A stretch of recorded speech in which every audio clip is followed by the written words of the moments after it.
Hi everyone, कैसे हो आप सभी का एक बार फिर स्वागत है आपके अपने यूट्यूब चैनल लेट्स एजुकेट पर। आज 28 अप्रैल 2023 आज के करंट अफेयर में मोस्ट इम्पॉर्टेंट क्वेश्चन को देखते हैं। फर्स्ट क्वेश्चन आज का हमारा पहला क्वेश्चन है, हाल ही में किस संस्था ने स्टेट ऑफ ग्लोबल क्लाइमेट शीर्ष पर एक रिपोर्ट जारी किया है? तो किस संस्था ने किया है स्टेट ऑफ ग्लोबल क्लाइमेट शीर्ष पर एक रिपोर्ट को जारी? तो WMO ने किया। इसका बी ऑप्शन सही है।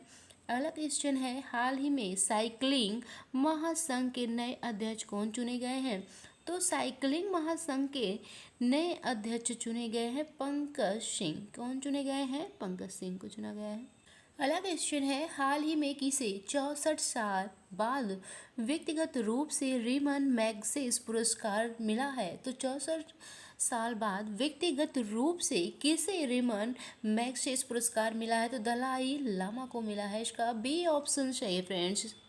अगला क्वेश्चन है, हाल ही में किस राज्य सरकार ने 3 नए संरक्षण अभयारण्यों की घोषणा की है? तो किस राज्य सरकार ने 3 नए संरक्षण अभयारण्यों की घोषणा की है? तो राजस्थान राज्य सरकार ने 3 नए संरक्षण अभयारण्यों की घोषणा की। इसका सी ऑप्शन सही है।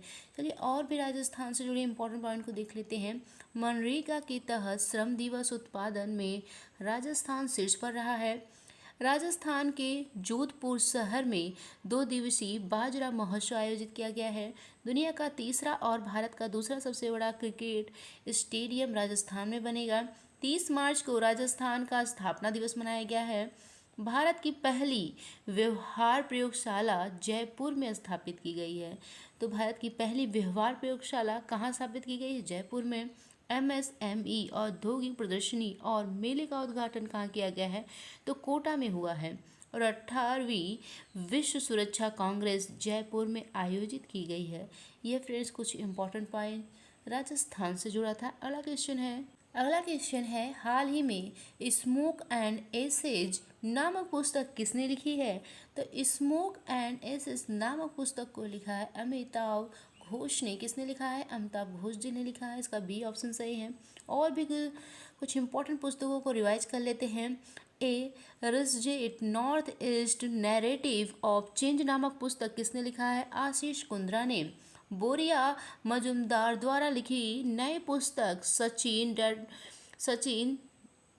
Sachin at the rate 15 celebrating and maestro का विमोचन हुआ है। The great bank robbery NPS scam and the future of regulation पुस्तक किसने लिखी है? तो वी भट्टाभिराम ने लिखा है इस पुस्तक को।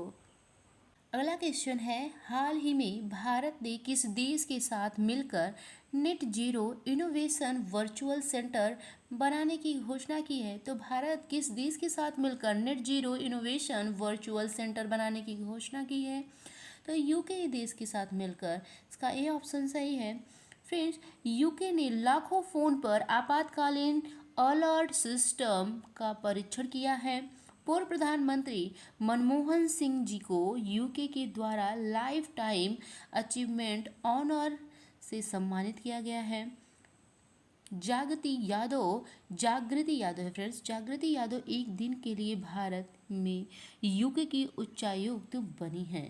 अगला क्वेश्चन है, हाल ही में किस देश के स्वास्थ्य मंत्रालय ने देश की पहली गर्भपात गोली को मंजूरी दी है? तो किस देश के स्वास्थ्य मंत्रालय ने देश की पहली गर्भपात गोली को मंजूरी दी है? तो यह जापान देश ने मंजूरी दी है। का सी ऑप्शन सही है। भारत और जापान के बीच संयुक्त परीक्षण अभ्यास धर्म गार्जियन शुरू हुआ है। भारत जापान को पीछे छोड़कर वैश्विक स्तर पर तीसरा सबसे बड़ा ऑटो बाजार बना है।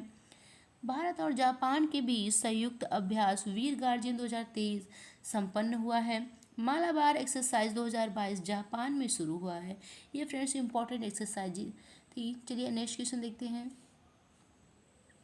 नेक्स्ट क्वेश्चन है, हाल ही में महिला सम्मान बचत पत्र योजना किसने शुरू की है? तो हाल ही में महिला सम्मान बचत पत्र योजना को शुरू की है स्मृति ईरानी ने। किसने शुरू किया है? स्मृति ईरानी ने महिला सम्मान बचत पत्र योजना को शुरू किया। इसका बी ऑप्शन सही इस क्वेश्चन का फ्रेंड्स। अगला क्वेश्चन है, हाल ही में किस कंपनी को नवरत्न सेंट्रल पब्लिक सेक्टर एंटरप्राइजेस का दर्जा मिला है? तो किस कंपनी को नवरत्न सेंट्रल पब्लिक सेक्टर एंटरप्राइजेस का दर्जा मिला है? तो रेल विकास निगम लिमिटेड को यह दर्जा मिला है। इसका सी ऑप्शन सही है।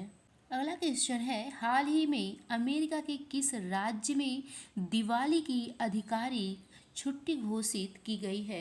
तो अमेरिका के किस राज्य में दिवाली की आधिकारिक छुट्टी घोषित की गई है? तो अमेरिका के पेंसिल्वेनिया राज्य में दिवाली की आधिकारिक छुट्टी घोषित की गई। इसका बी ऑप्शन सही है। नेक्स्ट क्वेश्चन है, हाल ही में association of asset reconstruction company के सीईओ कौन बने हैं? तो फ्रेंड्स, सीईओ बने हैं Harihar Mishra. Association of asset reconstruction company के सीईओ बने हैं। इसका सी ऑप्शन सही है। और भी फ्रेंड्स कुछ नियुक्तियों रिवाइज कर लेते हैं। टाटा इलेक्ट्रॉनिक्स द्वारा रणधीर ठाकुर को एमडी सीईओ के रूप में नियुक्त किया गया है। हिमाचल प्रदेश हाई कोर्ट के कार्यवाहक मुख्य न्यायाधीश कौन बने हैं? तो तरलोक सिंह चौहान नियुक्त हुए हैं। मद्रास हाई कोर्ट के आंतरिक न्यायाधीश के रूप में बट्टू देवानंद ने शपथ ली है। एलआईसी के चीफ इन्वेस्टमेंट ऑफिसर के रूप में किसे नियुक्त किया गया है? रत्नाकर पटनायक को नियुक्त किया गया है एलआईसी के चीफ इन्वेस्टमेंट ऑफिसर के रूप में। यह फ्रेंड्स कुछ इंपॉर्टेंट नियुक्तियाँ थी। लास्ट क्वेश्चन हमारा है, अगला क्वेश्चन और लास्ट क्वेश्चन इस वीडियो का है, हाल ही में किस देश का रिसर्च रॉकेट गलती से नॉर्वे में लैंड हो गया है? तो किस देश का रिसर्च रॉकेट गलती से नॉर्वे में लैंड हो गया है? तो स्वीडन देश का। ठीक है, स्वीडन देश का रिसर्च रॉकेट यह लैंड कहाँ हो गया है? नॉर्वे में। इसका बी ऑप्शन सही है। फ्रेंड्स, कैसा लगा आज का हमारा करंट अफेयर? आई होप आप सभी को पसंद आया हो। तो जुड़ने के लिए लाइक और सब्सक्राइब करना मत भूलिएगा। फ्रेंड्स, कैसा लगा क्वेश्चन कमेंट भी कीजिएगा। Bye friends.